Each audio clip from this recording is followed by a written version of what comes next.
Добрый день, шановные коллеги. Дазвольте агучыць вынікі уступных экзаменаў на спецыяльнасці факультэта журналістыкі. На спецыяльнасці журналістыка, аўдыёвізуальная, веб-журналістыка, менеджмент сродкаў мас-інфармацыі, друкаваныя СМІ, літаратурная работа па напрамках, журналістыка міжнародная, на дзённую бюджэтную форму план прыёма склаў 74 чалавекі. У тым ліку план мэтавага кантрактнага прыёму 3 чалавекі. Подали заявы 161 абітурыент. Удзельнічалі ў конкурсе 156 абітурыентаў. Рэкамендаваныя да залічэння асобы, якія маюць права на залічэнне па-за конкурсам 2 чалавекі, і асобы, якія маюць права на залічэнне па конкурсу на мэтавую падрыхтоўку 3 чалавекі. Такім чынам, агульны конкурс застаецца 69 месцаў, у якім удзельнічалі 153 абітурыенты. Прахадны бал на факультэт журналістыкі ў гэтым годзе склаў 357. Рэкамендаваны да залічэння 69 абітурыентаў, якія набралі 357 балаў і болей. Абітурыентка Леанович адмовілася ад залічэння, і да залічэння рэкамендаваны адзін абітурыент, які набраў наступны пасля прахаднога бал і мае больш высокі бал па першым профільным іспыце. Не прайшлі па конкурсу 82 абітурыенты, якія набралі 156 балаў і меней. У разрэзе спецыяльнасці сітуацыя наступная. На спецыяльнасць журналістыка аўдыёвізуальная. На 9 месцаў найвышэйшы бал 451, найменшы бал 392. На спецыяльнасць веб-журналістыка па-за конкурсам на мэтавую падрыхтоўку залічана Шашок Таццяна. Па агульным конкурсе найвышэйшы бал склаў 448, найменшы 393. На напрамах спецыяльнасці менеджмент сродкаў масавай інфармацыі па-за конкурсам залічана Ільіна Валерыя. На агульны конкурс найбольшы бал склаў 440, найменшы 384. На спецыяльнасць друкаваныя СМІ па конкурсу на мэтавую падрыхтоўку залічаны 2 чалавекі. І на агульны конкурс найвышэйшы бал склаў 436, найменшы 368. На спецыяльнасць літаратурная работа па напрамках па агульным конкурсе найбольшы бал 435, найменшы 356. І нарэшце на спецыяльная журналістыка міжнародная па-за конкурсам залічана Ахотнікавай Кацярына, па агульным конкурсе найвышэйшы бал 390, найменшы 366. Трэба адзначыць, што ў гэтым годзе конкурс літаральна на 1-2 балы больше, чым у мінулым. Набралі вельмі хорошых абітурыентаў, які сярэдні бал атэстата 9,4, недзе 33% гэта медалісты. І на завочнае аддзяленне у нас на спецыяльная журналістыка па напрамках, на завочную бюджэтную форму план прыёма складае 5 чалавек. Падалі заявы 9 абітурыентаў. У агульным конкурсе удзельнічалі 9 абітурыентаў, прахадны бал у гэтым годзе склаў 223. Рэкамендаваны да залічэння 5 абітурыентаў. Найвышэйшы бал 331, найменшы бал 223. 3 абітурыенты, якія набралі менш 222 балы і меней, па конкурсу не прайшлі. Дякуй. Хорошо, понятно. Вопросы, Ольга Михайловна? Тогда кто за то, чтобы зачислить по данным специальностям абитуриентов число студентов на журфак? Кто против? Воздержался? Принято. Спасибо. Александр Геннадьевич, пожалуйста.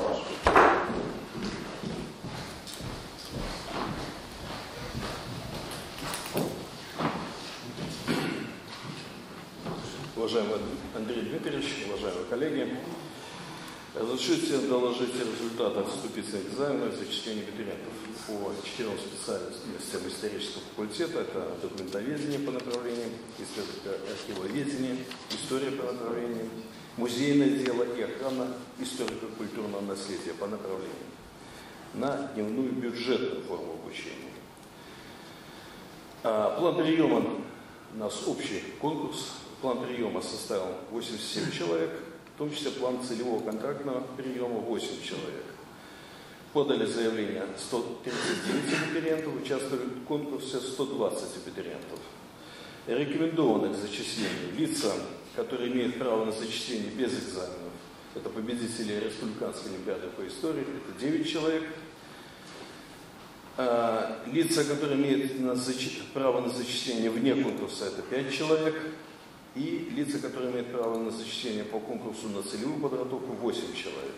На общий конкурс осталось 65 мест. В общем конкурсе участвует 107 абитуриентов. Проходной балл составил 289, полупроходной 287. Ну, таким образом, рекомендованных к зачислению 63 абитуриента, которые набрали баллы 289 и более. И рекомендованных к зачислению 2 абитуриента с полупроходным баллом 287. Но в связи с тем, что абитуриент Жбанов отказался от зачисления на бюджетное место, он не проходил, имея 306 баллов, не проходил на историю, а ориентировался именно на зачисление на историю, то в таком случае мы забрали еще одного абитуриента с полупроходным баллом 287. То есть, таким образом, там было 3 человека с баллом 287, всех троих мы рекомендуем к зачислению. И в разрезе специальности, если кратко, значит, по специальностям документоведения здесь 1 человек без экзаменов, 2 человека вне конкурса. По общему конкурсу максимальный балл составил 346 и минимальный 287. По архивоведению максимальный балл, здесь все по общему конкурсу, здесь максимальный 327 баллов, минимальный 287. По истории хотелось бы отметить, что и прошлый год, и этот год достаточно востребованная специальность, достаточно стабильный интерес абитуриентов к истории именно. Более того, даже по поданным заявлениям, за счет историков мы закрыли план на документоведение, на архивоведение. На историю достаточно серьезный спрос. И здесь на историю без экзаменов идут из оставшихся у нас 8 человек, вне конкурса 3 человека, на целевую подготовку, опять же, их 8 человек, и по общему конкурсу все остальные. Максимальный балл по истории был 365, минимальный 319. По музейному делу, по общему конкурсу все абитуриенты, максимально 351, минимально 312. Если брать дневную бюджетную форму обучения, конечно, несколько снизились баллы проходные, но при этом хотелось бы отметить, что если взять такой качественный показатель, абитуриенты, которые имели баллы 300 и более, то здесь процент таких абитуриентов увеличился на 2%. В 2017 году было 43,4%, в 2018 45,5%. То есть в целом 300 баллов и более у нас абитуриентов больше. Хотя при этом я хотел бы отметить, что и количество медалистов у нас в этом году несколько меньше было. Но вообще в целом и этот год, и прошлый год у нас по количеству баллов были достаточно уникальные годы, потому что до этого были гораздо более низкие проходные баллы на все специальности факультета. Но хотелось бы еще раз отметить стабильность спроса на специальности факультета. Более того, регионально немножко изменилась ситуация, снизилось количество абитуриентов, которые предлагаются зачислению, это Минск и Минская область, немножко на пару процентов снижения. Увеличилось предложение абитуриентов по Гомельской области и по Витебской области. Ну, по Могилевской области там примерно та же ситуация. То есть в целом региональный аспект соблюден, но тем не менее основная масса абитуриентов это Минск и Минская область. Хорошо. Это по дневному отделению. Безусловно, здесь, если можно, тоже маленькую ремарку. Хочу обратить внимание, что исторический факультет имеет один из самых напряженных целевых планов, и уже не первый год. То есть вот система работы с районами, в общем-то, исторического факультета только должна быть поддержана и взята как вот пример. Потому что кроме филфака, сказать, это второй факультет по количеству целевых мест. И что достаточно, в общем-то, сложно реализовывать вот это вот выполнение этого плана. Здесь исторический факультет работает безукоризненно. извлекают уроки из истории. И хотелось бы отметить, что и количество, очевидно, и медалистов связано с тем, что все-таки в некоторые другие вузы принимают без экзамена. Очевидно, этот фактор. Да, здесь ИСТФАК находится в тяжелом положении по отношению к другим университетам, где эта специальность, родственная, отнесена к ПЕД, и там они могут заполучить такой сильный контингент, как медалисты. Да, и более того, мы сознательно не пошли на то, чтобы привлекать выпускников педклассов, хотя спрос есть, и обращение есть, и учреждение образования, то есть отделов образования, о том, чтобы возможно ли. Но я боюсь, что в такой ситуации проходной балл будет гораздо выше на историю, потому что интерес есть и большой. Вот если расширять приемы параллельно, дать возможность выпускникам педклассов, причем, насколько вот я мониторил ситуацию, это не худшие выпускники педкласса, не худшие, далеко не худшие, даже минские, это очень неплохие абитуриенты. Но они в основном, если брать минчан, то они идут в педуниверситет на историческом факультете.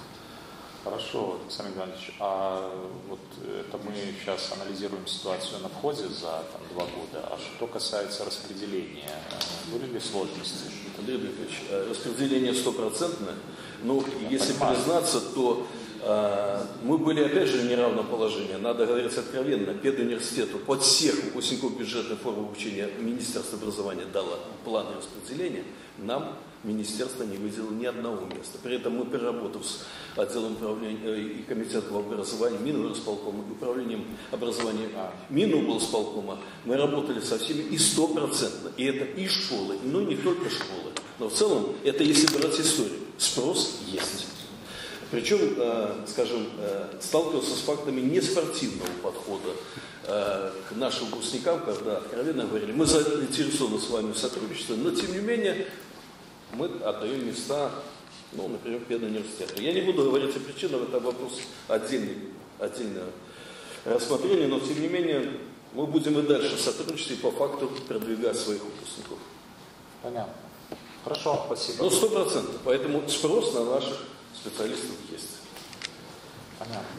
То есть, в принципе, на следующий год, если мы захотим, мы можем вот этот вот педкомпонент условно тоже, в общем-то, у себя организовать. Или нет? Квалификация. Министерство образования определяет перечень специальностей, относящихся к педагогическим. И история по направлению к педагогическим не относится. Здесь большим трудом из-за квалификации. Русскую и белорусскую филологию сделать по направлению в качестве педагогической.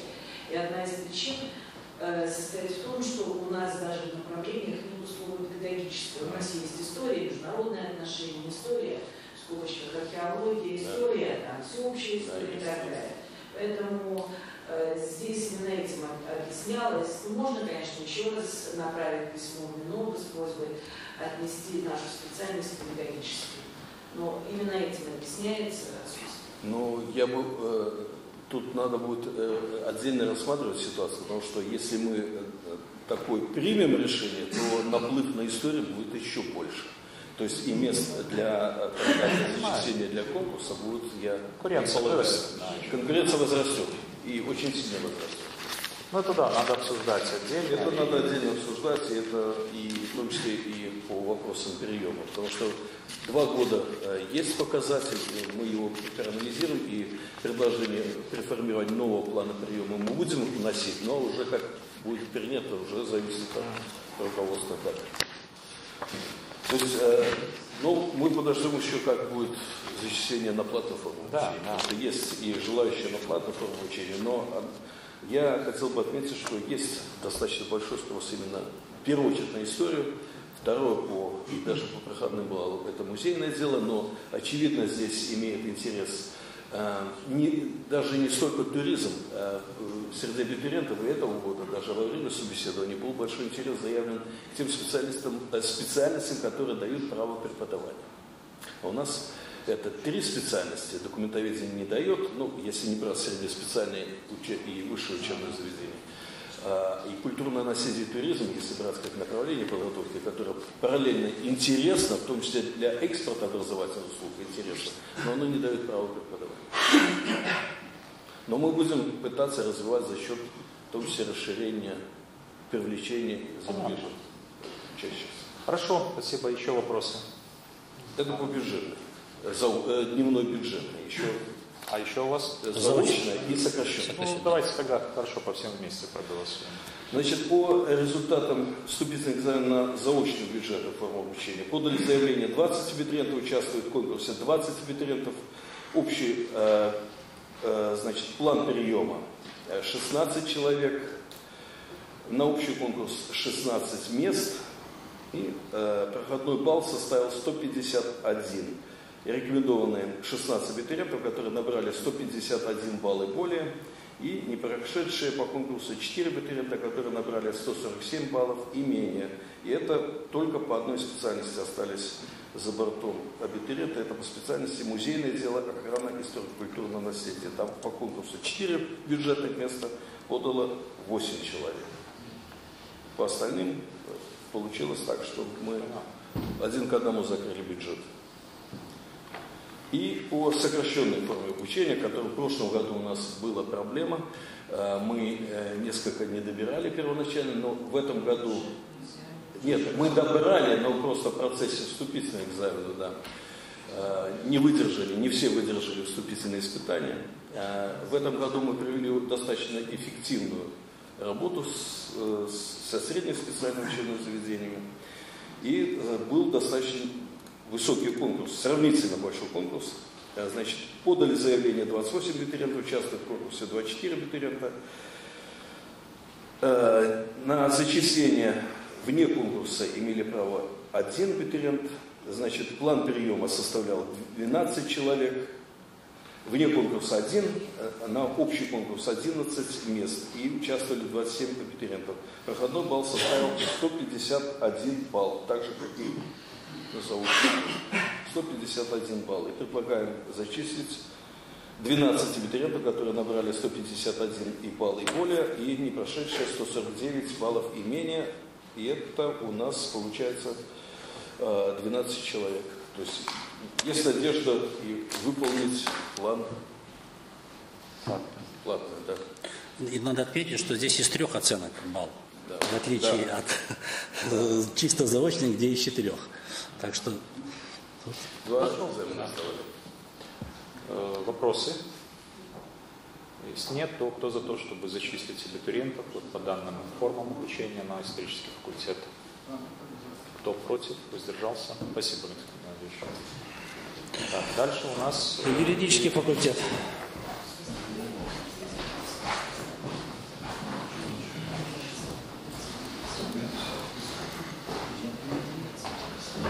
У вас сокращенная, да? Да, сокращенный срок обучения. Уважаемый председатель приемной комиссии, уважаемые члены приемной комиссии, сокращенный срок обучения для выпускников среднеспециальных учебных заведений.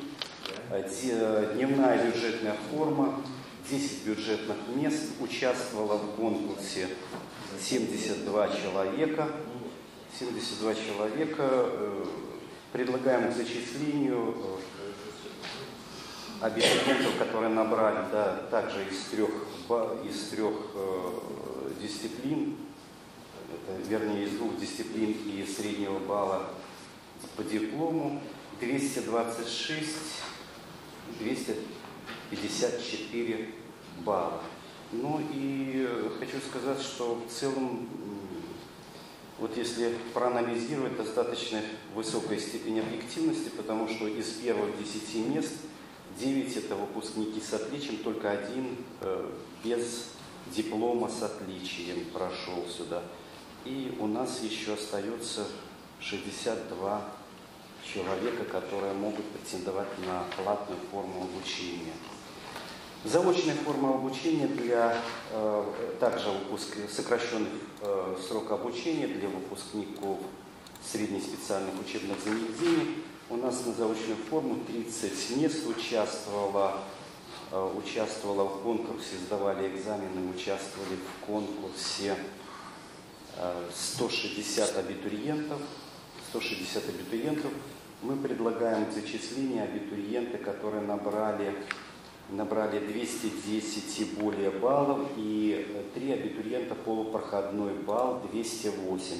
И здесь мы предлагаем к зачислению по соответствию по набранным высшим оценкам и среднему баллу аттестата. За бортом остается Адамович Ангелина Сергеевна, так как у нее средний балл диплома 8,76. 8,76. Да, и здесь также достаточно практически 126 человек, они остаются как не прошедшие по конкурсу. Да, здесь, наверное, Людмила Михайловна, мы, наверное, этот критерий все-таки. Уважаемые коллеги, я хочу обратить внимание, что один абитуриент был выбран при расчете среднего балла не до десятых, а до сотых. Потому что все остальное совпадает. Совпадало, да. Поэтому, коллеги, есть предложение вначале утвердить как дополнительный критерий к тем, которые у нас прописаны и в правилах приема, и в нашем порядке, что в случае полного совпадения пересчитать средний балл диплома о среднем специальном с точностью до... Ну, получается 8,84, а потом 8,76. Потому что других критериев мы не увидели. Ну, не только в спорте время. Да, фотофиниш. Да, фотофиниш. А если был 10-0? Ну, нету таких. В целом было бы неплохо, если бы вот такие полупроходные, особенно если на платные, могли бы добавлять. Нет, это пока мы о бюджетной говорим. Нет, понятно. Ну, потом, да, какие-то были бы, может, действительно более короткие пути, ну, потому что... Но Не было полупроходного все-таки на платном. в целом и многие абитуриенты, которые они у нас не пройдут и на платные, и поэтому они будут вынуждены, их приглашают коммерческие вузы.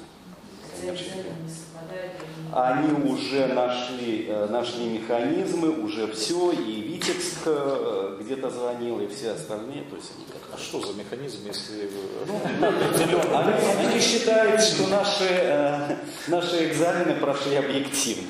Решением приемной комиссии при сопоставлении программ, Да. ну, Людмила Михайловна, делают, ну что-то. Это не наша компетенция, Нет, но как-то вот... Не, ну в целом нормально, потому что не хотелось бы, чтобы молодые люди... В следующем году тоже. Давайте мы выйдем с предложением расширить рамки, границы платной формы обучения. Ну, чтобы в определенных случаях, да, это Это было бы... государственная политика, но в чем В проблема? следующем году там ситуация изменится со всеми сокращениями. И во всех вузах страны будут одинаковые вступительные испытания для всех сокращенных. Каждый вуз проводит самостоятельно. Но вот в этой ситуации тогда нам могут прийти из каких-то других вузов или наши уйти в другие вузы, если будут. Но это будет просто со следующего года. Хотя МНО уже утвердил перечень этих вступительных испытаний для сокращенной формы, которые будут. Но наша шестерка и шестерка в ВИПе, она не меняется, да. Ну, уважаемые коллеги, если по аналогии смотреть, то на творческих специальностях работает норма, что вначале зачисляются те, кто у нас проходил конкурс, а затем с других. Так что я думаю, это все будет в комплексе решаться. Ну, понятно, но я к тому, что когда будем подходить уже где-то к анализу входа на платную форму обучения, нужно рассмотреть этот вопрос. Почему нет? Ну, мы гарантировали, что до последнего момента мы максимально объективно, корректно будем давать информацию, чтобы эти молодые люди, это большой контингент молодых людей, выбрали себе алгоритм дальнейших действий, потому что не хотелось бы. Ну, понятно. Хорошо, коллеги, тогда утверждаем, да, вот этот вот наш дополнительный критерий при условии абсолютной равенства остальных, которые регламентированы. Кто за? Кто против? Воздержался? Принято. Спасибо. Тогда и зачисляют. А сейчас уже, да. Сейчас уже на зачисление. Тогда кто за то, чтобы зачислить данных студентов, о которых Сергей Александрович рассказывал, показывал на слайде, в число студентов юрфака? Кто против? Воздержался? Все, спасибо. Спасибо. Факультет философии и социальных наук. А, кстати, я прошу прощения, Сергей Александрович, такой вопрос. А какой процент выпускников нашего колледжа на сокращенную? Ну, где-то 80%. 80%, да? Хорошо. На дневной бюджет только один выпускник колледжа.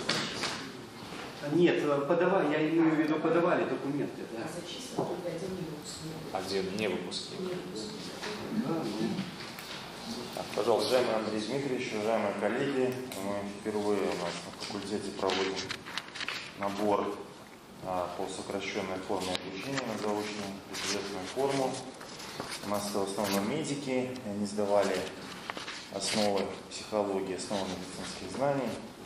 Вот, хотели открыть все фельдшерского акушера, амбулаторный пункт, в итоге решили, что будут у нас медсестры учиться. Большой конкурс, нужно сказать. План приема составил 4 человека, подали заявление 15 человек, 2 краснодипломницы, одна причем из них не прошла. Но я уверенно говорю не в женском роде, потому что мужчин тут нет. В смысле, я имею в виду для абитуриентов, по-моему. Мальчика не было. Значит, у нас составил проходной балл 224, полупроходной 222. И мы, естественно, профильные определили дисциплину основу психологии. То есть по основам психологии тот, кто добрал более высокий балл, тот и проходил. Баллы высокие, они набирали максимум у них здесь не 400, а 300. Поэтому 4 человека, которые прошли от 222 до 270, это для заочников, сокращенников достаточно высокий балл. Первое место заняла Житько Анастасия Игоревна, 270 баллов. Она краснодипломница, и 11 человек не прошло. Мы им рекомендовали, значит, на платную форму обучения, которая прием документов сейчас тоже осуществляется. Я бы предлагал рекомендовать зачисление. У меня еще есть по анализу пару слов хотел бы потом после голосования. Это вот одна у вас, да? Да, у нас в работе. Да. Ну хорошо, вопросы к Владимиру Францисовичу. Если нет, тогда кто за то, чтобы зачислить данных студентов на факультет? Кто против? Сдержался?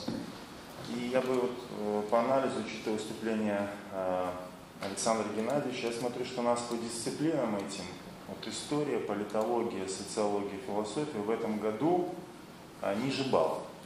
А в том году у нас был рекордно высокий балл. У нас проходной по объединенному конкурсу был 345, у политологов где-то 380 такое, да, по-моему. Там очень малое количество. Ну да, 5 человек, но и наш тоже небольшой, и у историков был большой балл, а в этом просело. Но я так понимаю, обществоведы, многие и победители Олимпиад и так далее, они к Виктору Геннадьевичу из Табальники направились. Потому что у нас в прошлом году был очень высокий, мы посмотрели, у нас люди не поступали на бюджетную форму с баллом тестирования по обществоведению 94, уже не проходили. То есть тут надо проанализировать, как в целом сдали по республике тесты по истории Беларуси обществоведению, в том и в этом году. Здесь есть какая-то прямая корреляция, потому что по целой группе специальностей мы видим определенный такой результат. Да. Это самый большой, в общем, так сказать, такой диссонанс с прошлым годом. Минус 49, минус 50 баллов. В этой ситуации. То есть это, конечно, что-то системное. А на политологии там вообще минус 60. То есть проходной балл по отношению к 2017 году на 50 пунктов. Да? На 50, а на политологии тестирования. Причем мы проанализировали тех, кто прошел у нас балл, например, 294, который в прошлом году не прошел. Это очень хорошие дети. У них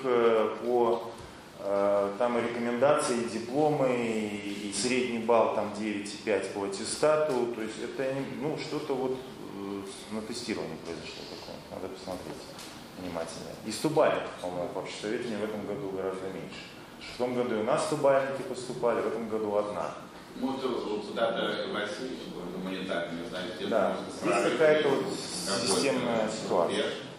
Ну, РИКС не публикует сейчас средние баллы, что делал раньше, поэтому нам очень сложно анализировать. Давайте мы такой в любом случае анализ в разрезе специальностей сделаем по отношению, да, Сергей Николаевич? На основании наших, на основании наших данных. И в качестве пожеланий все равно мы это будем готовить, внесем, а уже недостаток информации, я думаю, что он сам собой восполнится. Почему такая картина? Мы делали анализ в прошлом году, у нас есть в разрезе предметов, поэтому мы можем сопоставить. Так вот я же говорю, давайте, конечно, или качество тестовых заданий, или... Ну, это у нас тоже не качество тестовых заданий, а вот результаты среди тех, кто участвует в конкурсе. Выборка большая. Отличники идут, и люди уже, представляете, вот он к 11 классу подходит, в нескольких конференциях участвует, приносит дипломы с подписью там, Ковалени, Кахановского, других уважаемых людей, и на грани поступления. То есть, ну, что-то здесь есть в какой-то момент. Интересно, диплом с подписью Кахановского на профессоре. Да, надо изучить. Как-то совсем. Что-то я никаких дипломов не может, она на ИСПАК даже точно. Менять в экзамене и отчисления раньше сдавались почти очень хорошо, потому что небольшой объем. Возможно, те, кто составители, внесли несколько таких новелл, на которые, как подводные камни, напоролись уже. Реалии сегодняшнего дня. Ну, и если рекомендовать, не знаю, это нас не коснулось, но я слышал другие ситуации, наблюдал в приемной комиссии. Ну, когда у нас медалист, победитель международной олимпиады не поступает, ну, мне кажется, вот та практика, которая была сколько, 10 или 15 лет назад, по выделению, ну, было же резервное количество мест, ну, это 1, 2, ну, 20 лет, уже старое, я поступал. Ну, хороший процент, 3%. Да, поэтому Предложение надо. Да, все оформлять. Ну, конечно, почему нет? Потому что я боюсь, что у нас это тоже можно здесь на каких-то этапах. Хорошо, спасибо. Да. Филологический факультет. Да, вот здесь еще интересные ситуации для анализа.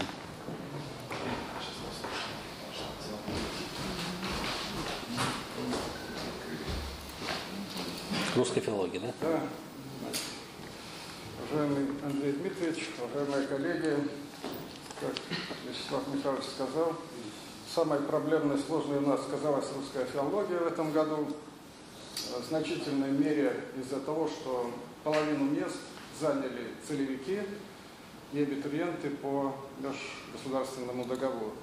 Осталось 12 мест, и на эти 12 мест претендовали 9 победителей международной и республиканской олимпиад и 20 победителей третьего этапа республиканской олимпиады и медалисты. Понятно, что среди них конкурс возник, надо было как-то эту проблему решать, решали по дополнительным критериям. Первый критерий – это профильный экзамен. Этот экзамен проблему не решил, всех у них десятки. Второй критерий тоже проблему не решил, тоже у них отличные показатели. И только третий критерий, средний балл аттестата, помог решить эту проблему, хотя, сами понимаете, назвать это решением проблемы сложно, поскольку на русскую филологию не попали 4 победителя международной и республиканской олимпиад, и, по-моему, 7 победителей, да, в том числе и победителей третьего этапа и медалисты. Как уже в данном случае мы старались эту проблему уже, вторую волну этой проблемы решать. Значит, одна девочка, победитель республиканской олимпиады, согласилась пойти на целевое обучение, поскольку тот, кто приехал из района с баллом 12, аж 12 баллов по профильному экзамену, не проходил. Понятно, потому что 12 баллов – это в 2 раза ниже порогового показателя необходимого. Ну и так оказалось, что вот эта медалистка была с того же района, что эта девочка, и она согласилась пойти на целевое обучение. Еще одна согласилась на платное обучение пойти. Остальные, одна забрала документы, ушла на мехмат, одна на географический факультет. И остальные ушли на славянско-русскую филологию. В этой ситуации, ну это первый раз у нас такая ситуация сложная нарисовалась, потому что, мне кажется, ну понятно, много целевиков раз, но если к нам присылают студентов, ну абитуриентов, которые уже почти стали и будут студентами нашими из других стран, которые будут учиться на бюджетной форме, то надо, мне кажется, эти места компенсировать. Поскольку министерство планирует места бюджетные, исходя из потребностей государства, скажем так. И наши выпускники с бюджетной формы потом распределяются. А иностранцы, обучаясь на тех же условиях, как и наши бюджетники, потом разворачиваются и уезжают к себе домой. Иван Семенович, но здесь, коллеги, все-таки нужно маленькую ремарку сказать, что вот по межгосударственным договорам это белорусская диаспора. И, соответственно, то, что было 10-15 лет назад, когда они приходили на факультет международных отношений, международное право занимали и международные отношения, сейчас все-таки внесены серьезные коррективы, и их немного, но они приезжают сейчас на русскую либо белорусскую филологию, на исторический факультет, то есть именно те специальности, где они, в общем-то, обучаются и получают определенные компетенции в рамках нашей культуры, и, соответственно, ее будут нести там у себя на родине. Да, но просто Михаил страдал с камерой. Добавляли эти места, потому что они же централизованно выданы. Для наших, да, это наша социальная сфера недополучает. Конечно. Ясно. Инвестируем в имидж, а здесь... Да, да. Поэтому, что можно сказать о целевиках? Могу сказать, что проходной балл у них 186 баллов. О медалистах и олимпийцах, понятно, нет смысла говорить. Это что касается русской филологии. На славянскую филологию, славянско-русскую филологию по конкурсу на целевую подготовку также там был 1 человек, без экзаменов 3, это тоже победители международных олимпиад, вне конкурса 1, и по общему конкурсу проходной балл 230, от 351 до 230. Это русская и русско-славянская филология. Белорусская филология, белорусско-славянская, здесь ситуация... Сейчас, секундочку, я поставлю. Что? Я по протоколу открыл.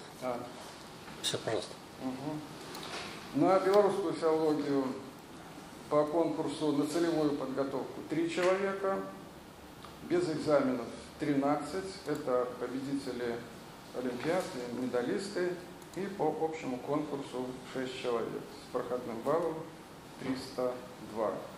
И на славянско-белорусскую филологию без экзаменов 3 человека, по общему конкурсу 9 с проходным баллом 301.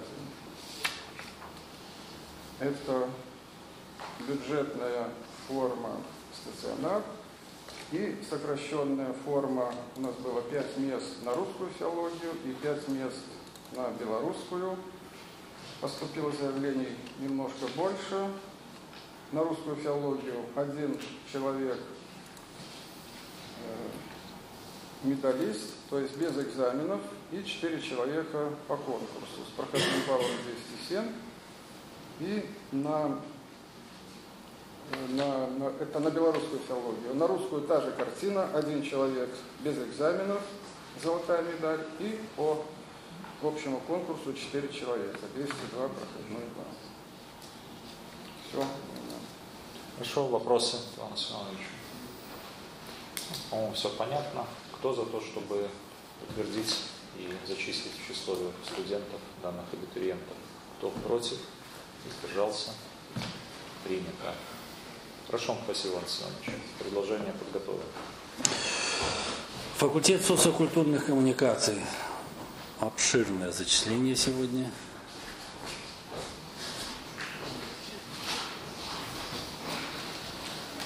Уважаемый Андрей Дмитриевич, уважаемые коллеги, факультет социокультурных коммуникаций просит зачислить на бюджетную форму обучения 59 абитуриентов по 5 специальностям. Специальность культурология.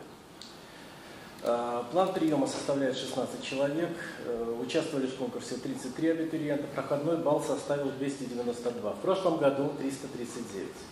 Рекомендовано к зачислению 16 абитуриентов. Все они представлены в протоколе.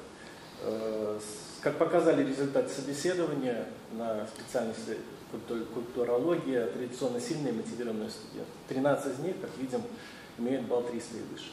302 и выше, если быть более точным.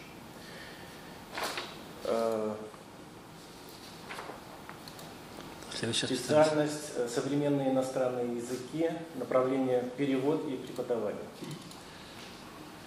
План приема 16 человек, участвовали в конкурсе 52 абитуриента, рекомендованный к зачислению 1 человек вне конкурса по направлению перевод. Это Шикас Анастасия Викторовна с баллом 220, это, по сути, предпоследнее место в общем списке.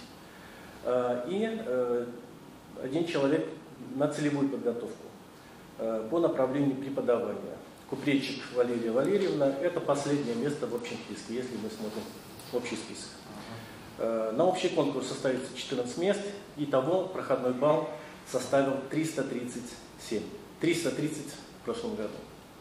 Ну, как видим, кроме льготницы и целевика, балл 337 и выше.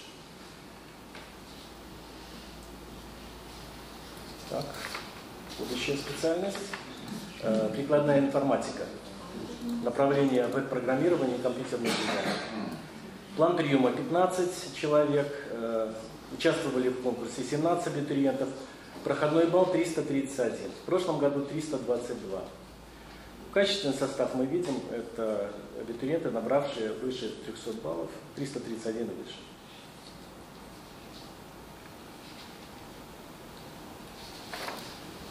Специальность дизайн. Вот здесь я хотел бы отдельно остановиться на одной проблеме. Эту проблему обозначила одна из родительниц абитуриента.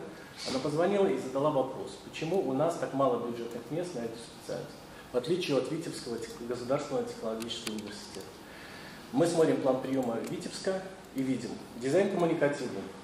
Всего 24 места, бюджет 14, платников 10. Дизайн средовой. Всего 20, бюджет 11, платников 9.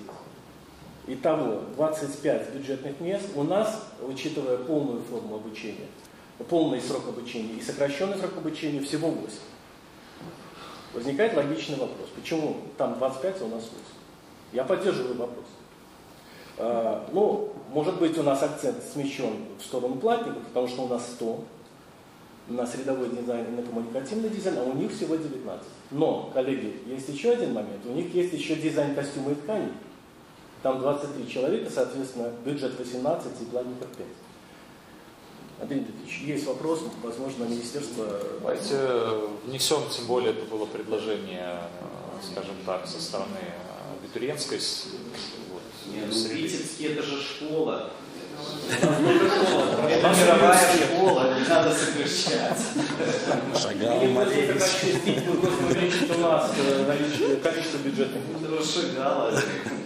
Нет, логика при распределении мест наверняка есть, но здесь есть и другая логика, никто нам не мешает обратиться с предложениями. Спасибо. Вот и все, с учетом профессорско-преподавательского состава, квалификации, а самое главное, вот, пожелания и абитуриентов.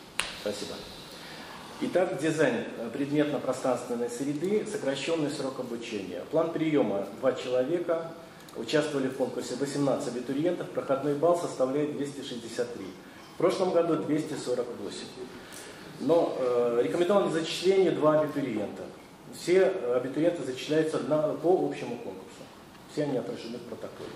Но если по ощущениям, то по мнению членов приемной комиссии уровень стал ниже абитуриентов, которые поступают на эту специальность. К сожалению. А в чем выражается это? Ну, и в качестве, конечно же, они оценивали качество работ. Это 2 творческих экзамена. Рисунок и композиция.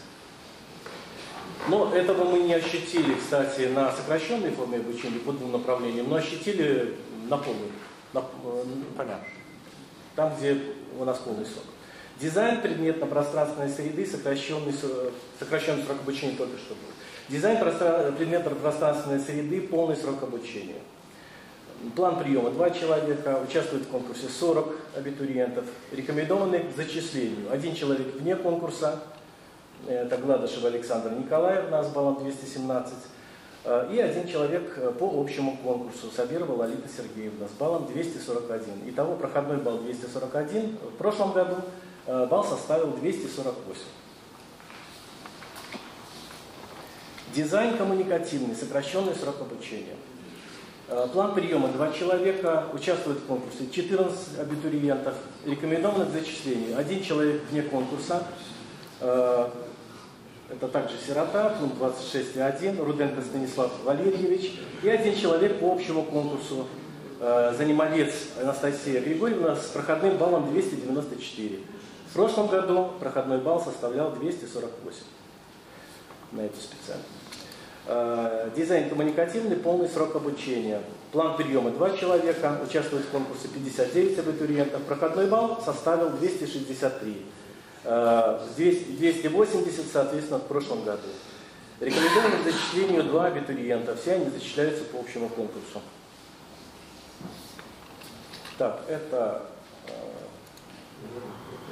касалось, это специальности очной формы обучения, ну и еще одна специальность, менеджмент социально-административный, сокращенный срок обучения, заочная форма обучения. План приема составляет 4 человека, участвует в конкурсе 7 абитуриентов, проходной балл 173, в прошлом году 179, рекомендованы к зачислению 4 абитуриента, все они зачисляются по общему конкурсу, и все они отражены в протоколе. У меня все. Спасибо. Спасибо, Сергей Александрович. Вопросы? Нет вопросов, кто за то, чтобы зачислить данных абитуриентов, число студентов на факультет? Кто против? Воздержался? Принято. Спасибо. Спасибо. Уважаемые коллеги, я предлагаю сейчас буквально пару минут сделать перерыв и попрошу Сергея Николаевича тогда. Просим зачислить на сокращенный срок обучения на заочную бюджетную форму. 7 человек подали заявление, у нас 57 абитуриентов, участвуют в конкурсе 57 абитуриентов, проходной балл составляет 220. Рекомендовано к зачислению 11 абитуриентов, которые набрали 220 и более. 46 абитуриентов, которые не набрали 220 и более, считаются не прошедшими по конкурсу. Но по сокращенной форме обучения мы видим устойчивую тенденцию и устойчивый интерес к обучению. Поэтому мы, конечно, просим больше не уменьшать нам места. В этом году нам сократили набор.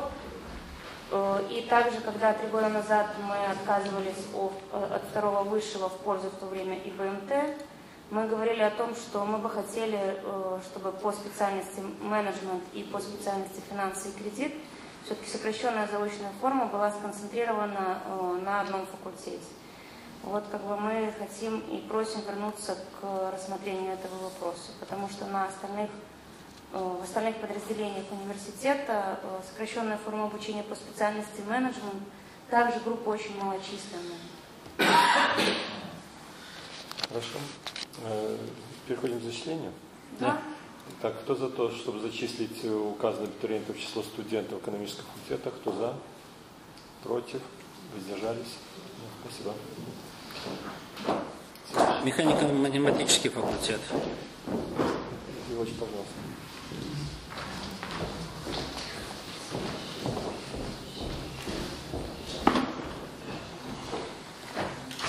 Добрый день, уважаемые коллеги. Предлагаем к зачислению 8 человек на сокращенную бюджетную форму. План был 8, подали заявление 18 абитуриентов. Баллы в прошлом году выросли. Опять же, уже все привыкли к сокращенной, это из 300 баллов. Поэтому баллы на веб-программирование от 200 до 223, на мобильное от 214 до 242. Ну как? 12 человек не прошло по конкурсу и уже написали они заявление на платное. То есть там уже даже конкурс будет на платную на сегодняшний день. Есть ли вопросы, Дмитрий Иванович? Вопросов нет, тогда зачисляем. Так, пожалуйста, кто за то, чтобы зачислить число студентов указанных абитуриентов? Кто против? Воздержался? Следующее. Международный государственный экологический институт имени Сахарова. Пожалуйста.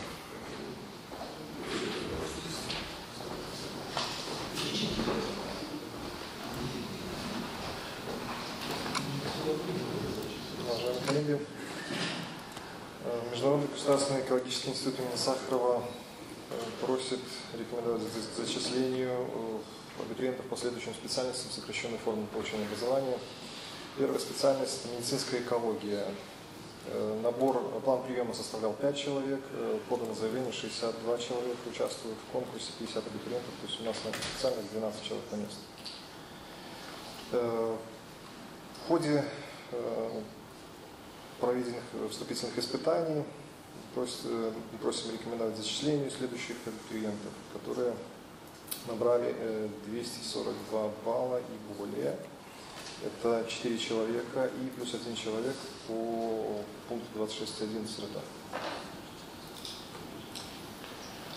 Следующая специальность – это энергоэффективные технологии, энергетический менеджмент. 4 человека план приема составлял, подано заявление 21 человек. Проходной балл составляет 165, рекомендовано к зачислению 4 абитуриента, которые набрали 165 баллов и более.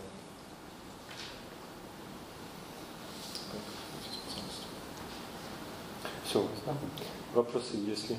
У меня такой вопрос, это по результатам 3. Да, это по 3 испытаниям. Здесь можно говорить, наверное, что это конкурс на бюджетное место, потому что у вас еще платные места. Еще платные у нас уже переписали заявление. Хорошо. Тогда переходим к зачислению. Кто за то, чтобы зачислить указанное абитуриентов число студентов, кто за, против, воздержались. Спасибо. Следующий. Все, программа